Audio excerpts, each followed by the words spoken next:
और कबीरधाम पुलिस ने किया साइबर ठगी का बड़ा खुलासा। देश भर में 2.5 करोड़ रुपए से अधिक की साइबर ठगी में इस्तेमाल हो रहा था कबीरधाम का एक बैंक खाता। यह खाता एक कृषि केंद्र के नाम पर संचालित हो रहा था।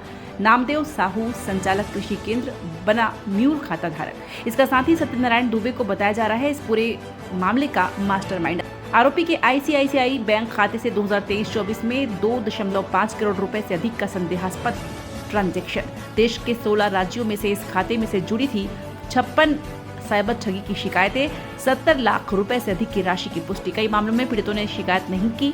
शेष राशि भी साइबर अपराध से अर्जित होने की आशंका। आरोपी पर पहले से ही थाना लोहरा में धोखाधड़ी और 1.90 करोड़ के गबन का मामला दर्ज। अपने साथी सत्यनारायण दुबे के साथ मिलकर किया था अपराध। आरोपी ने साइबर ठगों के साथ ही ठगी करने की योजना बनाई। खुद ही बैंक में आवेदन देकर अकाउंट होल्ड कराया। बेंगलोर में भी उक्त खाते के विरुद्ध अपराध दर्ज। भोरमदेव थाना अंतर्गत ग्राम राजनावा गांव में संचालित कृषि केंद्र के बैंक खाते की तकनीकी जांच से हुआ खुलासा। जांच में सामने आया आरोपी ने जानबूझकर अपना खाता साइबर अपराधियों को उपलब्ध कराया। यह खाता म्यूल अकाउंट की परिभाषा में आता है, जो आधुनिक डिजिटल ठगी का मुख्य आधार बनते जा रहे हैं। ये नामदेव साहू नाम के व्यक्ति है जो करीब 16 राज्यों में इसके द्वारा ठगी की गई है और करीब 56 इसके खिलाफ मुकदमे और कंप्लेंट दायर हैं विभिन्न राज्यों में। इसके द्वारा मेन मॉडस ऑपरेंडी ये है कि अपना एक खाता इसने खुलवाया था, जिसका एक मुख्य आरोपी सत्यनारायण दुबे है।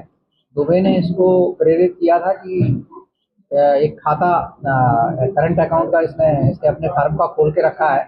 उस खाते में ये पैसा जमा करवाता है और उन पैसों में से 10% काट के ये आगे ट्रांसफ़र करने का व्यवस्था की है इसने, जिसके लिए इसके सारे बैंक के चेकबुक, एटीएम कार्ड, इसकी एक सिम, जिसका मोबाइल नंबर भी इसका वो ठगों के द्वारा लेके रखा गया।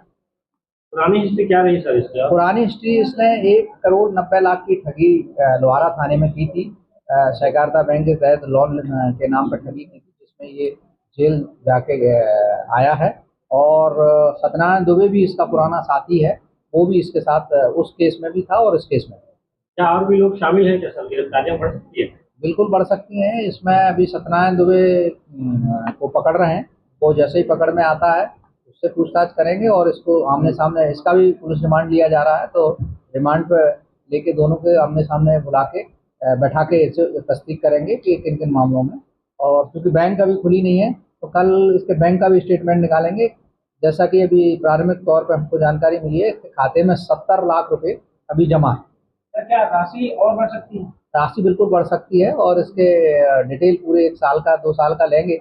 जब से खाता खुला है तब से इसने कितने का फ्रॉड किया है, तो अंदाजन ये करोड़ों में बैठेगा और हो सकता है 10-20 करोड़ से भी ज़्यादा। सर, ये आरोपी जो है कैसे जो है ठगी के कॉन्टेक्ट में आया और कितना फीसदी जो है कमीशन लेते थे? अभी इसके द्वारा बताया गया कि सत्यनारायण दुबे इसका पुराना साथी है। उसने उससे बोला कि ऐसे ऐसे एक नया वो आया है फंडा, जिसके तहत अपने ऐसा पैसा कमा सकते हैं। इसके तहत 10% कमीशन के आधार पर इसने 10 लाख रुपए इसके खाते में आएंगे तो 1 लाख रुपए इसको ट्रांसफर किए जाएंगे।